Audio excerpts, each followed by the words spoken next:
G'day, it's Joy. What if we were in incubation rather than quarantine? Dreaming and co-creating a new way to be in the world when we get out the other side.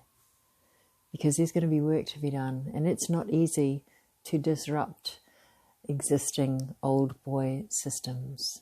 I understand that very well, which is why I want to tell you the story of how after the doctors told me that I would be dead or brain dead by 30 and that I should take up crocheting or basket weaving to make sure I was a contributing member to society, how I instead turned the Australian computer support industry on its ear and shook it all up. It is possible to disrupt the system. You have to do it by creating entirely new things, by thinking entirely new thoughts. Albert Einstein says that you can't solve a problem with the same mind that created it, and in order to transcend the problem, you have to be able to have new, fresh thoughts about it. And I had new, fresh thoughts about the burgeoning computing industry. My husband at that time was working for Computerland, and they were still making mainframe computers at that point. So if something went wrong with your computer, it really wasn't a problem. A man in a little white coat would come and wheel out a dumb terminal and replace the one that wasn't working and take it back. Now, these support technicians were hired because they could only speak to computers. They didn't actually speak to humans. They were cloistered in perfectly air-conditioned places with their computer chargers and surrounded by Kentucky Fried Chicken boxes and Coke cans. And it was a whole different world. What we stick in our phones now once was contained in a whole entire building.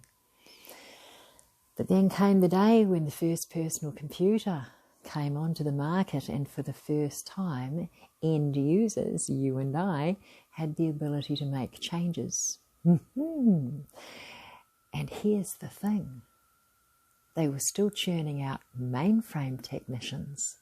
Nobody had put in place anything for the end users. Didn't, I thought, take a genius to figure out that unless something was done pretty darn quick, the whole system was going to collapse. So I convinced my then husband, who was working at Computerland and tearing out his hair because they were constantly getting calls from end users going, how do I do this? And everything was in a huge state of breakdown. And we, as I said, I because of my unique brain after the brain injuries, not being able to think forward or remember terribly looking back, I can think up and look down. So I was able to see the situation and all of the ramifications of not having the support in place and what needed to happen, and just the whole thing as a whole cloth right in front of me. And I was able to put that down, give it to my husband, and he put legs on it, made it run. So this was after I had gone through all of these healing modalities. I was now certified in, 7 or 8 different modalities. And I had learned how to reprogram the neurological pathways of my brain to think new thoughts. That's how I did it, think new thoughts. That's what we're going to need to do, think new thoughts. And the new thought that I had was, okay, so what if these computer users had a membership card where they could just ring up, pay their annual fee, then ring up and be spoken to like a human being, like a friend on the telephone. So I would call my GUI Care number 24/7 and they would say, hi, Joy, how you doing? And what's your number there? Oh, and they would have all of your information. And you'd be speaking to a friend. And in fact, one of the qualifications to hire a support person was they had to talk me through a problem without making me feel awful. So it was obviously a brilliant idea, and we grew really, really fast because it was what needed to happen. But soon we needed more support people than we had.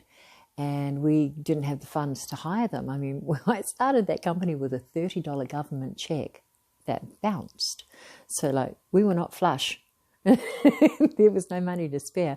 I never spent a single penny on advertising, and yet I had our name in every major computer magazine in the country, at least somewhere once a month, just by making sure that we're always doing something newsworthy. So there's your tip if you want to get into the magazines and you don't have money, make yourself newsworthy. But that's another story. So I had all my mates lining up at the door, just desperately wanting us to hire them. It's a fascinating new industry. They wanted to be a part of it, but I couldn't do that because if I hired them, then they would lose the dole, their welfare, and that was ridiculous. So I put together 4 different traineeships that would enable us to bring in these people as government funded. Instead of giving them the dole, give it to us. We bring it up to basic wage, and then we take them on and train them for a year as apprentices, and then reevaluate after a year. And like, it wasn't just my companies that were in desperate need of new staff and didn't have the funds. Everybody was in that position. So I thought, yes, the government's going to love it. So I went and presented my brilliant idea, and they said, no, I don't think so, no. And so, don't take no for an answer. If you know something needs to be done, don't take no for an answer. I took myself on a nationwide tour, and I got the written support of every single major CEO in the land. Took them back and said, this is what all of the other computer companies want too. It's not just me. And that is how I became the first individual ever to be nominated for an IT&T Excellence Award in Industry Development. They were nationally accredited, government-funded traineeships that brought thousands of jobs into the industry.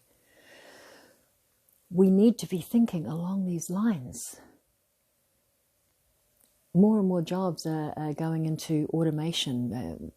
Right now, most of us are working from home. We need to be thinking new thoughts and finding new ways to be supportive of one another and of the environment that we're wanting to create. You're going to come up against it. There's not going to be support from the people in the foundations that are already in place. I was not welcomed for this.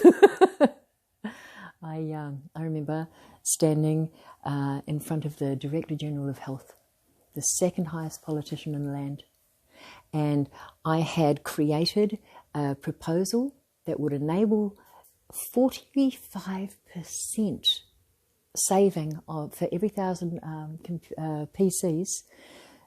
I would save 45% on end-user computing costs very easily.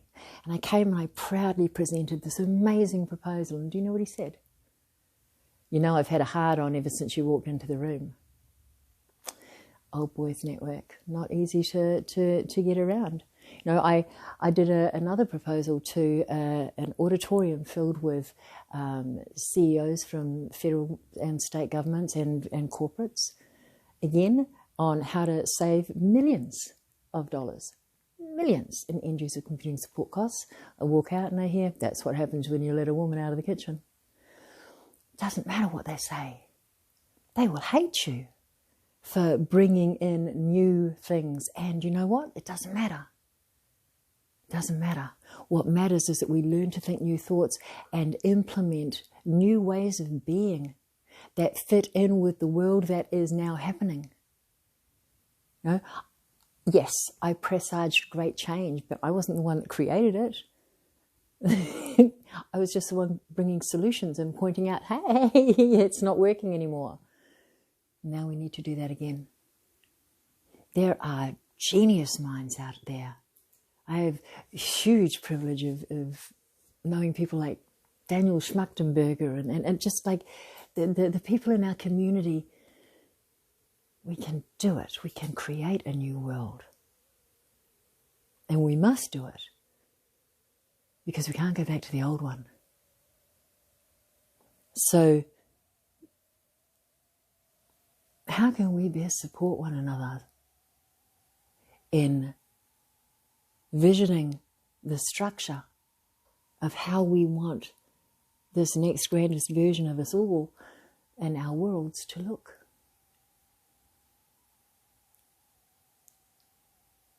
Because if I can do it, with the old boys network in the Australia computer industry back in the early 90s, we can absolutely, no doubt, do it here with the minds that are available now.